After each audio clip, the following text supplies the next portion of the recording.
बिस्मिल्लाहिर्रहमानिर्रहीम अस्सलाम वालेकुम student, welcome back to my YouTube channel KST learning. Student, आज के इस वीडियो लेक्चर में हम डिस्कस करने जा रहे हैं lesson number 39 and lesson number 40। ये दोनों लेसन हम इसी लेक्चर में कवर अप करेंगे। स्टूडेंट, इसमें वही चीज़ें हैं जो कि प्रीवियस लेक्चर में बताई गई थी, उनको थोड़ा सा डिटेल में ही यहाँ पर डिस्कस किया गया है। लेकिन इम्पॉर्टेंट चीज़ें इसमें क्या होंगी, जैसे आपके एमसीक्यूज है और किस तरह से पूछे जा सकते हैं, तो वो एमसीक्यूज ही हम यहाँ पर डिस्कस करेंगे और ओवरऑल देख लेंगे, थोड़ा सा ओवरव्यू ले लेंगे कि बेसिकली क्या बताया जा रहा है। वे ऑफ ऑर्गेनाइजिंग टेक्स्ट हम पढ़ रहे थे। पहले तो हमने पढ़ा था इसके अंदर लीनियर वाला पढ़ा था, तो नेक्स्ट पर लीनियर के हमने 4 स्टेप्स पढ़े थे।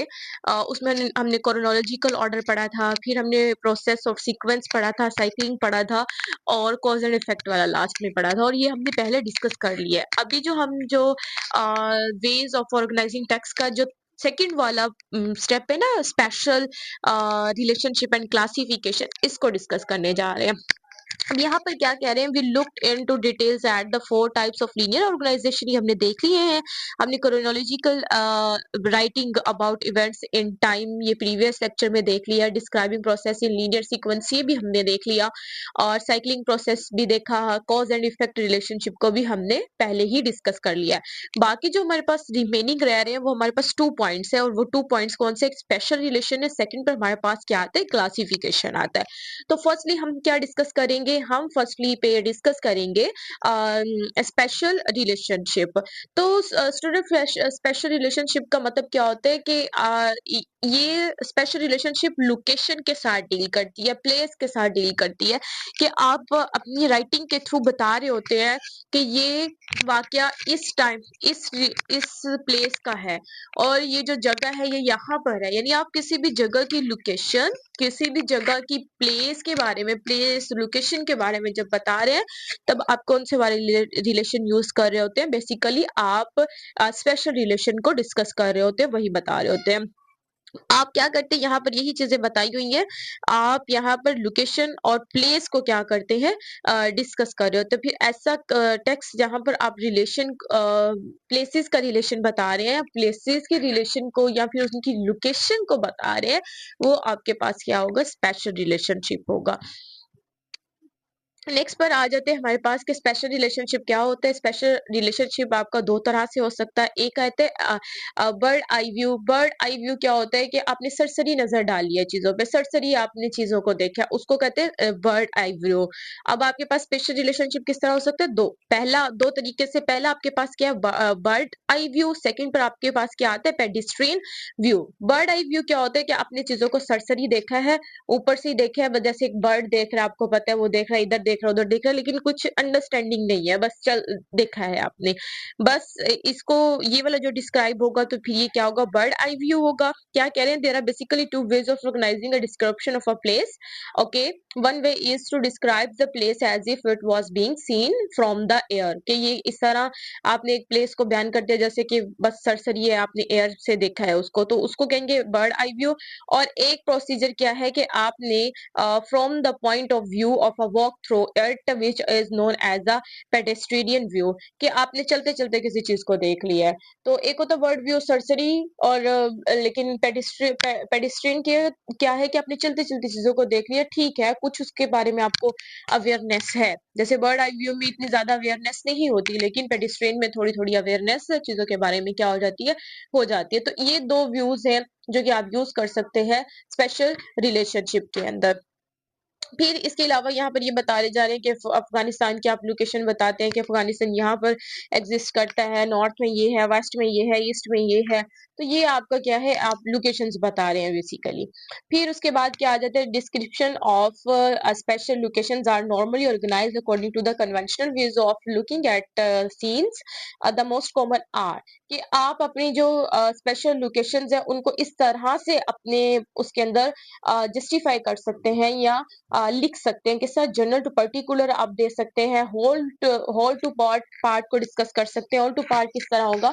सपोज करें आपने फैसलाबाद की लोकेशन दी है, तो पहले आपने पूरे होल फैसलाबाद को डिस्कस किया, फिर लार्ज टू स्मॉल, छोटी जगह को पहले बड़ी को पहले करेंगे, छोटी को आप बाद में करेंगे, आउटसाइड इनसाइड पहले आउटसाइड को, यानी जो आप फैसलाबाद है तो फैसलाबाद के आउटसाइड पर क्या है, और फैसलाबाद के इनसाइड में कौन कौन से शहर और इलाके आ रहे हैं, टॉप टू बॉटम को डिस्कस करेंगे और फिर इसके अलावा लेफ्ट और राइट पे फैसलाबाद के कौन-कौन से सिटीज़ हैं। इस तरह से आप अपनी इन सब चीज़ों को अपनी लैंग्वेज के अंदर यूज़ कर सकते हैं।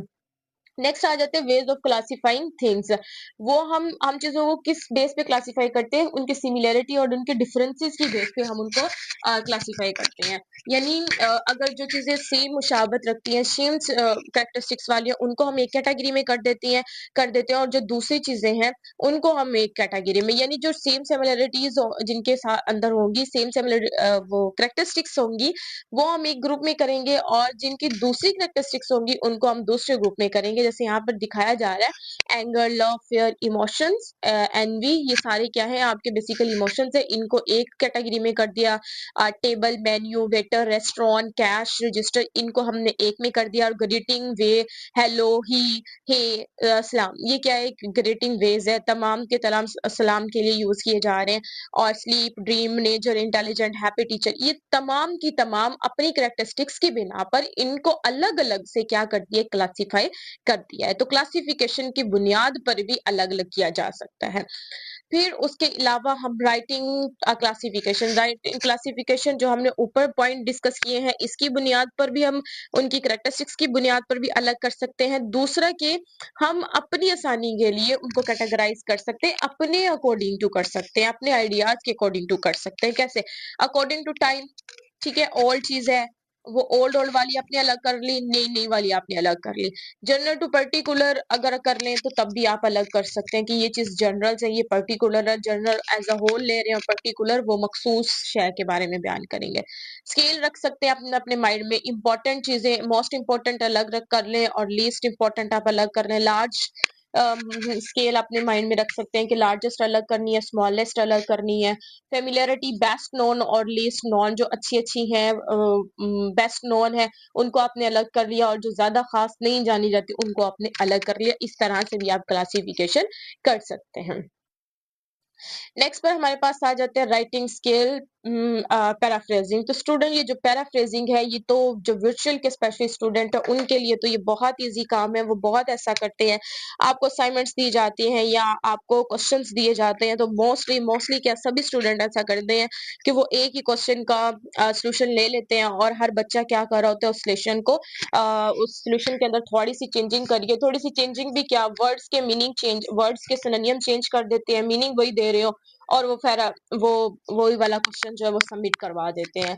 तो यही क्या होती है बेसिकली, पैराफ्रेजिंग ये होती है। पैराफ्रेजिंग क्या होती है बेटे, आप लोग इंफॉर्मेशन दे रहे हैं without changing the meaning, meaning को चेंज किए बगैर। आपको एक पैराग्राफ दे दिया है और पैराग्राफ की आपने पैराफ्रेजिंग करनी है, तो उसके लिए ये है कि आपने उसके अंदर कुछ भी एक्स्ट्रा आइडिया ऐड नहीं करना होता, आपने अपनी तरफ से कोई भी मटेरियल ऐड नहीं करना होता, लेकिन आपने थोड़े से वर्ड्स चेंज करने होते हैं। थोड़े से वर्ड्स चेंज करने के बाद आपने उनको एज इट इज लिख देना होता है। ना तो अपने पैराफ्रेजिंग की लेंथ को इंक्रीज करना होता है, ना ही अपनी तरफ से कोई आइडिया इंक्लूड करना होता है, सिर्फ एज इट इज चीजें लिखनी होती है। लेकिन आपने उनके सिर्फ और सिर्फ वर्ड्स, सॉरी, सिनोनिम चेंज कर देने होते हैं। सिनोनिम आप चेंज कर देंगे तो आपका मीनिंग चेंज नहीं होगा, सिर्फ आपने क्या करने, सिनोनिम चेंज करने। तो this is called paraphrasing. Paraphrasing के यहाँ पर ना कुछ स्टेप्स दिए हैं। पहले तो क्या है, सिनोनिम आप चेंज कर देते हैं, फिर डायरेक्ट कोटेशन होती है तो उसको इनडायरेक्ट में कर देते हैं, फिर एक्टिव वॉइस है तो पैसिव वॉइस में आप कर सकते हैं, पैसिव वॉइस है तो उसको एक्टिव वॉइस में चेंज कर सकते हैं। तो ये चेंजिंग हो सकती है, लेकिन और ज्यादा पूरा पूरा आइडिया आप चेंज कर दें ऐसा नहीं है, या फिर आप अपने तरफ से ऐड कर दें कोई भी आइडिया, तो ऐसा भी नहीं होगा। अच्छा जी, पैराफ्रेजिंग के 6 स्टेप्स हैं, इनको आप अच्छे से कर लें स्टूडेंट्स। फर्स्ट स्टेप क्या है, read the passage carefully a number of times till you understand it fully. कि आपने रीड करना उस पैसेज को केयरफुली और इतनी टाइम करना है जब तक कि आप उसको अच्छे से अंडरस्टैंडिंग कर लेते। Look up words in a dictionary that you don't understand, और आपने उन वर्ड्स को डिक्शनरी पर सर्च आउट करना है जिनको आपने अंडरस्टैंडिंग किया और उनके आपने सिनोनिम फाइंड आउट करने हैं। Jot dot the main points of the passage के जो मेन पॉइंट्स है उनको आपने निकाल लेना है। Make an outline with the help of the points you have jotted down, और वो जो आपने पॉइंट्स लिखे हैं कि आपको लगता है ये इंपॉर्टेंट पॉइंट है, उनकी आपने क्या बना लेनी है, आउटलाइन बना लेनी है। और आउटलाइन के लिए इंपॉर्टेंट है बेटे हैं आपके उसके लिए भी MCQs के लिए भी कि जब आप आउटलाइन बना रहे हैं तो उसके अंदर 3 चीज़ें आपने इग्नोर नहीं होने देनी। क्या पहला मेन आइडिया इग्नोर नहीं होना चाहिए, द मेन स्पॉटिंग आइडियाज़ और पॉइंट्स इग्नोर नहीं होने चाहिए, the primary secondary spotting details जो हैं वो इग्नोर नहीं होनी चाहिए। उसके बाद क्या है, right the paragraphs using your own words without omitting any essential details. आपने पैराग्राफ को लिखना है लेकिन आपने उसमें से कोई भी ओमिट नहीं करना है एसेंशियल आइडिया को, यानी उसमें से कोई भी आइडिया आपने निकालना नहीं है। जो लिखा हुआ है एज इट इज आपने लिखना है, सिर्फ वर्ड्स को आपने क्या करना है, चेंज करना है। सिर्फ वर्ड्स को आपने चेंज करते हुए आपने अपना पैराग्राफ लिखना है। फिर उसके बाद polish the paragraph, polish the paragraph में अपनी स्पेलिंग्स चेक करनी है, अपने ग्रामर को चेक करना है, पंक्चुएशंस को चेक करना है।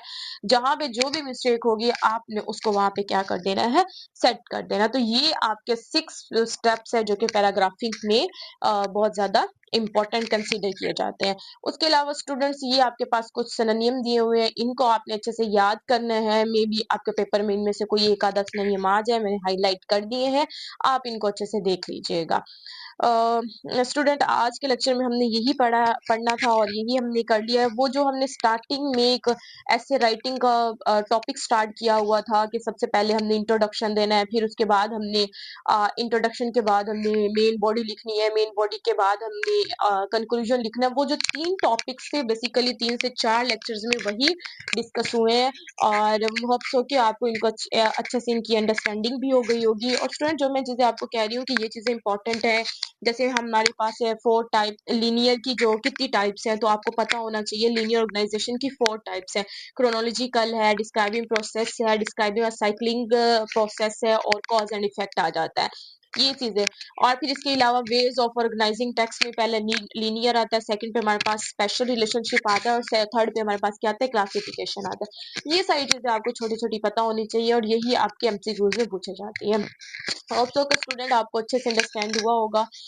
स्टूडेंट जाते जाते चैनल को लाइक ज़रूर करते जाइएगा और सब्सक्राइब भी करते जाइएगा ताकि आने वाली हर वीडियो का नोटिफिकेशन आप तक पहुंच सके। And thank you so much for watching my video. अल्लाह हाफिज़।